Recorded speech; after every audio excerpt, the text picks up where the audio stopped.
Hello, কেমন আছো তোমরা সবাই? আজকে হবে ম্যাগির নতুন একটা আইটেম। এখানে 3টা ম্যাগি নিয়ে নিয়েছি, দিয়ে দিচ্ছি জল। প্রথমে ম্যাগিটা ফুটিয়ে নেব। নুডলসের মশলাগুলো দিয়ে ভালো মতো ফুটিয়ে নেব। দিচ্ছি সামান্য একটু হলুদ গুঁড়ো, দেব সামান্য কাশ্মীরি লঙ্কার গুঁড়ো সামান্য, আর দিয়ে দেব 1 চামচের মতো আদা রসুন পেস্ট, দিয়ে ভালো মতো ফুটিয়ে নেব।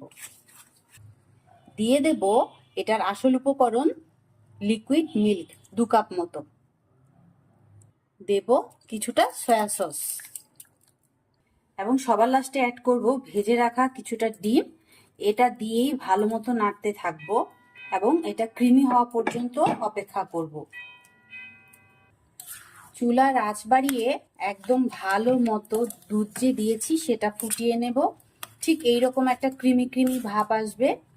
এটা একটা অন্যরকম মজাদার স্বাদের নুডলস। আপনারা অবশ্যই এটা বাসায় ট্রাই করবেন, আশা করি ভালো লাগবে। আমার তো খুবই ভালো লেগেছে, তাই আপনাদের সাথে শেয়ার না করে থাকতে পারলাম না। একটা নতুন কিছু যখনই আমি ট্রাই করি চেষ্টা করি আপনাদের সাথে শেয়ার করার। এখন যে লাস্ট কাজটা করব, নামানোর আগে বাটার অ্যাড করে দেব।